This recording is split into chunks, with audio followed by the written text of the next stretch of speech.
Conseil des ministres s'est réuni ce mercredi 8 avril 2020 par visioconférence sous la présidence de M. Patrice Talon, président de la République, chef de l'État, chef du gouvernement.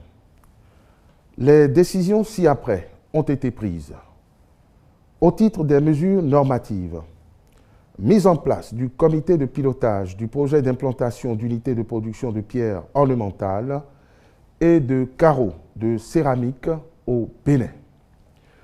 Notre pays dispose d'importants gisements de pierres tels que le granit, le marbre, le quartzite et autres, de même que de grandes réserves d'argile céramique inexploitées, le tout réparti dans plusieurs départements.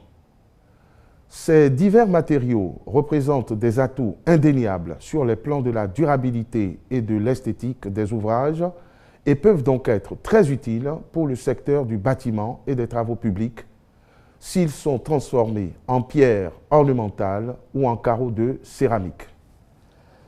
Les premières explorations effectuées ont confirmé l'intérêt d'organiser la mise en œuvre d'une politique de valorisation de ces ressources minières. Aussi, au regard des besoins en matériaux de construction générés par les grands travaux d'infrastructure qu'il a initiés, le gouvernement a-t-il entrepris d'étudier les modalités d'exploitation de ce potentiel minier. C'est pourquoi le Conseil a marqué son accord pour le projet d'implantation d'unités de production de pierres ornementales et de carreaux de céramique dans notre pays. Le dit projet consistera notamment à la mise en place d'infrastructures d'extraction du granit et du marbre situées sur les sites de Fita, de Bétékoukou, d'Igangan, de Wagui et d'Idjado, d'une unité de transformation du granit en pierre ornementale et d'une unité d'extraction des gisements de kaolin de Kétou et d'Adakplamé, ainsi que des gisements de Zobodomé en vue de la fabrication de carreaux. La production qui découlera de cette première phase du projet sera destinée à la satisfaction des besoins nationaux et l'excédent pourra être exporté.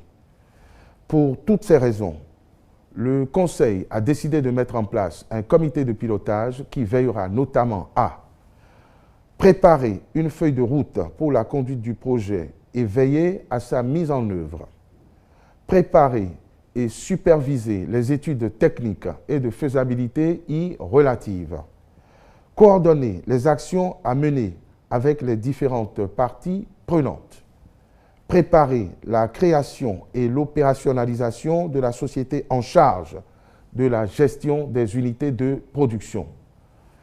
Les responsables concernés par le dossier sont instruits de travailler à son aboutissement dans des délais convenables. Le Conseil a par ailleurs adopté les décrets portant nomination d'un administrateur et des commissaires aux comptes du Fonds national de la microfinance. Au titre des communications, réaménagement du calendrier scolaire 2019-2020. Dans le cadre de l'évaluation des mesures de riposte à la pandémie du coronavirus COVID-19, le Conseil a procédé à la revue du calendrier scolaire en vue de la validation de l'année scolaire et académique en cours dans le contexte sanitaire actuel. Ainsi, a-t-il été décidé de la prorogation des congés du deuxième trimestre en cours jusqu'au dimanche 10 mai 2020. En conséquence, les établissements maternels, primaires, secondaires et universitaires, publics et privés, confessionnels et étrangers resteront fermés sur toute l'étendue du territoire national jusqu'à cette date. Sur la base de ce réaménagement, les différents examens démarreront aux dates indiquées ci-dessous. CEPE, le lundi 6 juillet 2020. BEPC, le lundi 13 juillet 2020. Baccalauréat, le lundi 20 juillet 2020. En conséquence, les vacances scolaires sont fixées au vendredi 24 juillet 2020 après les cours de l'après-midi. La reprise des cours pour le compte de la rentrée scolaire 2020-2021 est prévue pour le lundi 28 septembre 2020. relogement ou reconstruction des infrastructures publiques impactées par la construction de la marina à la plage de Ouida. La mise en œuvre de ce projet majeur du gouvernement entraîne le déplacement d'un certain nombre d'infrastructures publiques de l'arrondissement de Djegbadji dans la commune de Ouida. Il s'agit principalement du centre de santé, d'une partie du collège d'enseignement général, de l'école maternelle publique, du commissariat de police et des bureaux de l'arrondissement. Aussi, le gouvernement a-t-il prévu d'en assurer la reconstruction et dans cette perspective, un nouveau site d'environ 25 hectares a déjà été identifié.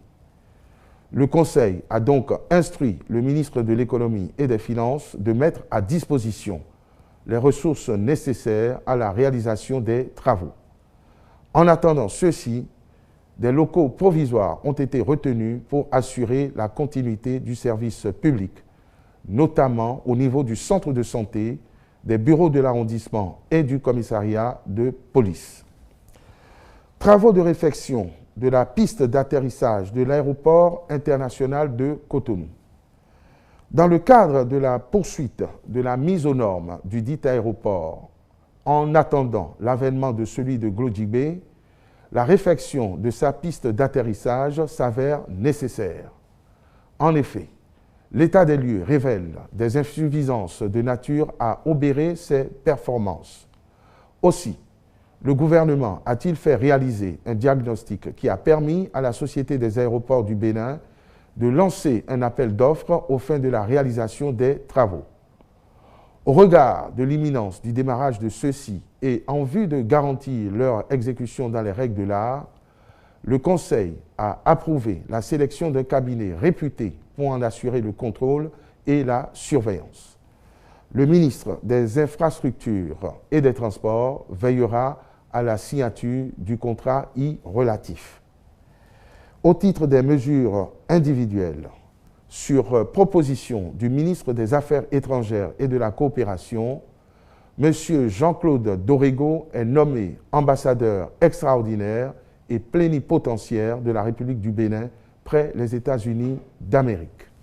Je vous remercie.